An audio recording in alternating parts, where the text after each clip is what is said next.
All right. Marriage and money. Lessons learned from successful relationships. Now, if you find my content enjoyable and valuable, go ahead and hit the like button, subscribe to the channel, and hit that notification bell. Now, we're going to get into this one.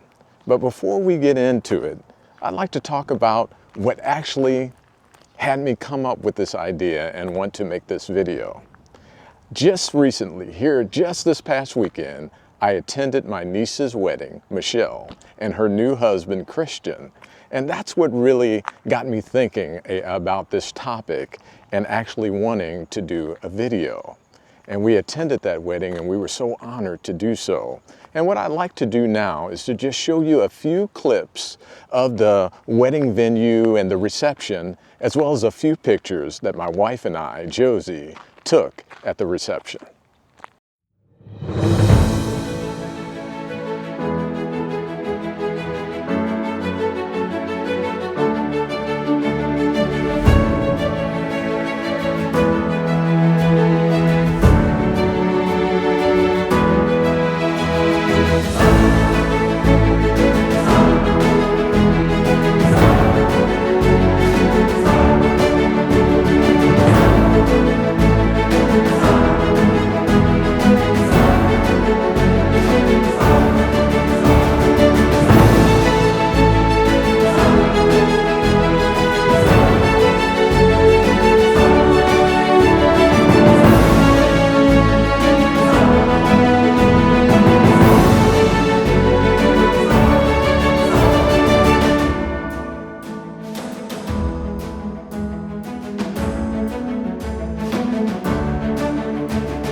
Okay, now back at the hotel after the wedding.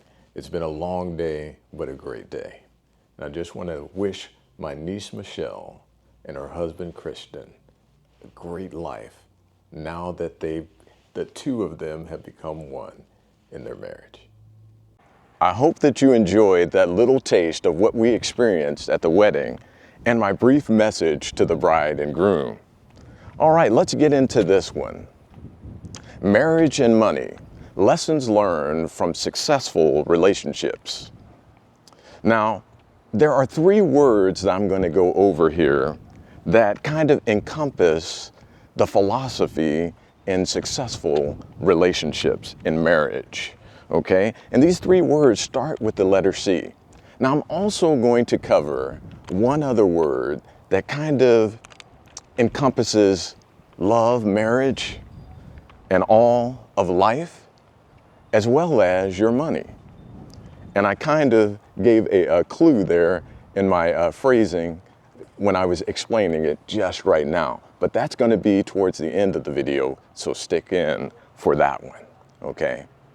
So there are three words that we're going to go over first that are part of a strong and solid marriage that can last a very, very long time.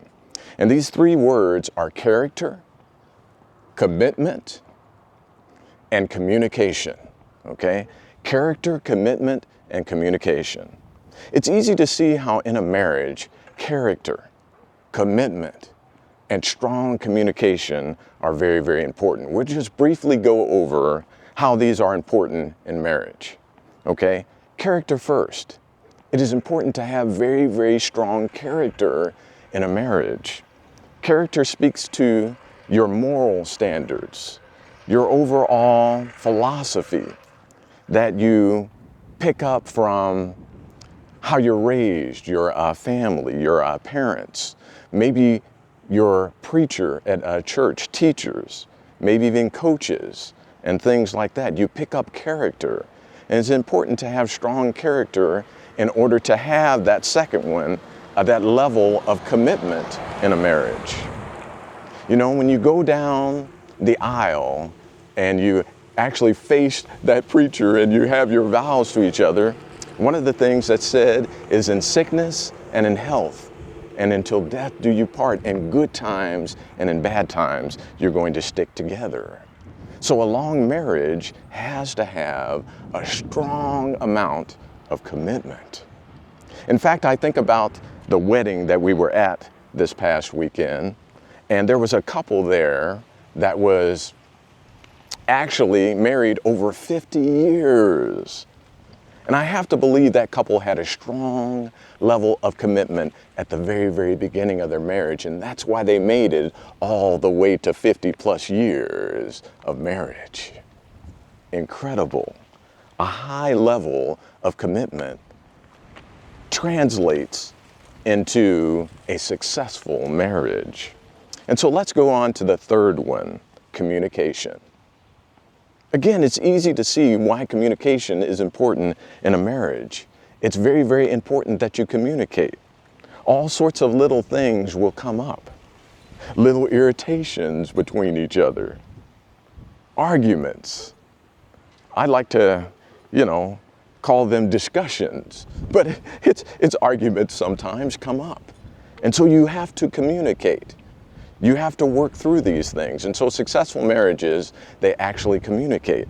But I'm going to throw another word that starts with C in communication, and that's constructive communication, not destructive communication. So in good marriages, there's constructive communication. Also, within marriage, the couples know that they may need some outside help, some counsel, in order to deal with whatever challenges come up. And that counsel may be professional counseling, like with a psychologist, or it may be reading a book or watching a video like this, but they have the humility and the wisdom to look at their situation and see if they may need some outside counsel. But they're communicating in a constructive way, not a destructive way. They're looking at the problem and coming up with solutions to the problems. They're not personally attacking each other. So communication is very, very important in a marriage. So we have those three words. How do those three words actually work within your personal finances, whether you're a couple married or an individual? Well, let's look at all three. First, character. Character is important. It is what forges the ability for you to have success in your personal finances. Character kind of speaks to your morality, your philosophy, and things like that, things that you're taught when you're growing up. That very, very mantra of not giving up, of doing the right thing. I think about my own life, and a lot of my character, it was forged in my faith, in church, and being a Christian. For many Christians, myself and other Christians, our guide is Christ. That is what we look to as an example. And so we ask ourselves, what would Christ want us to do? In fact, when I was in high school, and I went to a church in St. Louis, our youth group, some of the kids would wear a bracelet that had WWJD on it, which those initials are those letters meant, what would Jesus do? I think this is a very, very good thing. They could look down right at their wrist and have a reminder, what would Jesus do in any given situation? These are good things because you're going back to your morality, your conscience in that as you make decisions. You're leaning on the philosophies that you were taught. And you need all of those to be successful in your personal finances. Besides that, you will not do things that are either unethical or even worse, illegal. Because things can come up that may give you the ability to get to riches faster, but it might be unethical. It may not be quite moral. And worse, like I said, it could be illegal. So in your personal finances, character is important. So let's move on to the second C. We had character. Now we're going to move on to commitment. Commitment is highly important. Like I said, that couple that was married over 50 years had a commitment from the very, very beginning. And that's what you want to have in your personal finances, commitment from the very, very beginning. I remember 25 years ago, I was broke and bankrupt. But I made a commitment, even back then when I was broke and bankrupt, that I was going to do what it takes to go through the steps, to go from broke and bankrupt all the way to financial freedom. And there are many steps in between, but I made the commitment all the way back then. Just like when you're married. The preacher says, till death do us part. The preacher says, in good times and in bad and in sickness and in health. And those that have a long, fruitful marriage make that commitment from the beginning. You want to make that same commitment at the very, very beginning about your personal finances. You want to have that can-do attitude. Be positive with yourself. Be committed to your financial journey. And if you're a couple, commit to your financial journey together and work together to bring yourself from where you're at to where you need to go financially. Commitment. And then let's jump into communication when it comes to your finances. I mentioned that couples that are strong and last will seek counsel at times if needed. And you need to seek counsel when it comes to your personal finances. That can mean reading a book. It can mean watching a video like this one. It can also mean watching or going to some seminars or different things like that. Whatever it takes to bring in information that will help you with things that you don't know. There's that saying, you don't know what you don't know. Well, you want to bring in knowledge so that you know more and you're able to make good financial decisions. And so you may bring in counsel and you want to communicate with yourself. In your mind. You want to watch your self-talk in your mind. You want that self-talk to be positive. You want it to be constructive self-talk, not destructive self-talk. You don't want to be calling yourself an idiot because you're where you're at financially. No. Learn from where you've been and move forward. I talked about in communication with couples coming to a positive conclusion. That's what you want to do in your mind. See where you're at, learn from where you're at, take steps, and have constructive conversations in your mind that move you from where you're at to where you need to go. Communication, constructive communication is important in your personal finances. Now I said I was going to throw in another word here, and this encompasses everything. This encompasses all of life. This encompasses a successful marriage. It encompasses successful finances. And it's a word that has 4 letters in it, L-O-V-E, love. And sometimes people look at love and just look at the, physical attraction, kind of the beginning of a relationship and that sort of thing. But the Bible, I think, does a great job of telling us what love is. And I'm going to read from this scripture here. And in the Bible, in 1 Corinthians 13, 4 through 7, the Bible talks about what love is. It says, love is patient, love is kind. Love does not envy or boast. Love is not arrogant or rude. Love does not insist on its own way. Love is not irritable or resentful. Love does not rejoice in wrongdoing, but rejoices in the truth. Love bears all things, believes all things, hopes all things, and endures all things. And it depends on which interpretation that you're looking at or which version of the Bible.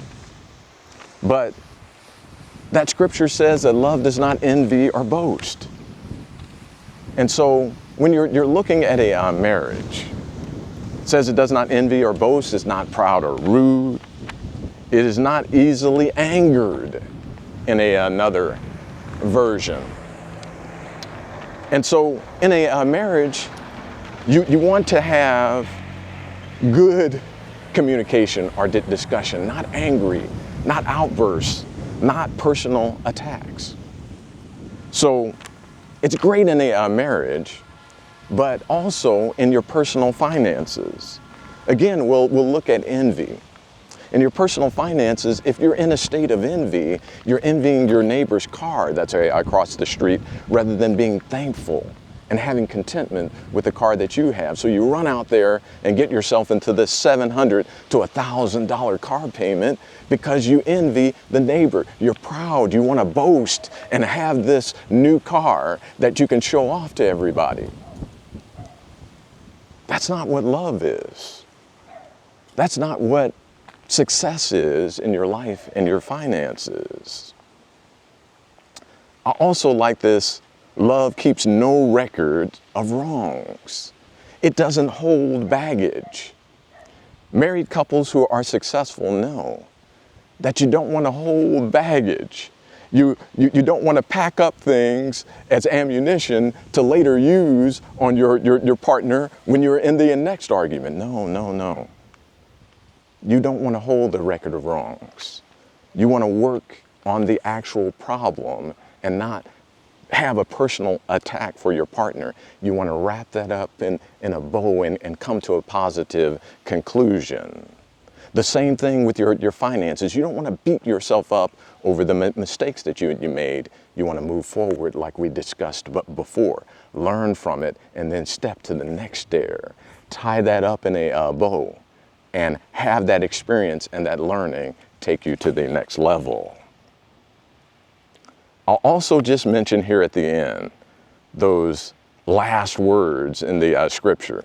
Love always protects, always trusts, always hopes, and always preserves. What that means to me is that it's optimistic. Love always hopes, it preserves. I think about my wife when I was back on that bench and I was broke and desperate.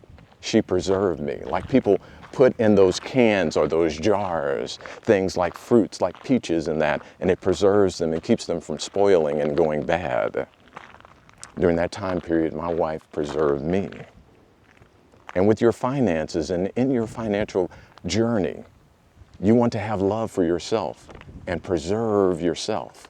Preserve your self-esteem and your ability to get up the next day and to take the next step on your financial journey. I hope this helps.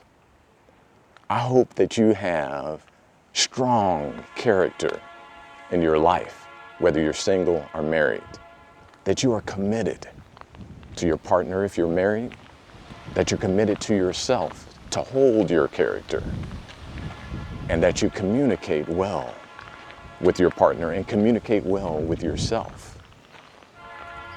And finally, that you show love to your partner if you're married, and show love to yourself and the world around you. This is what it's all about. This is what creates success in your life and with your money.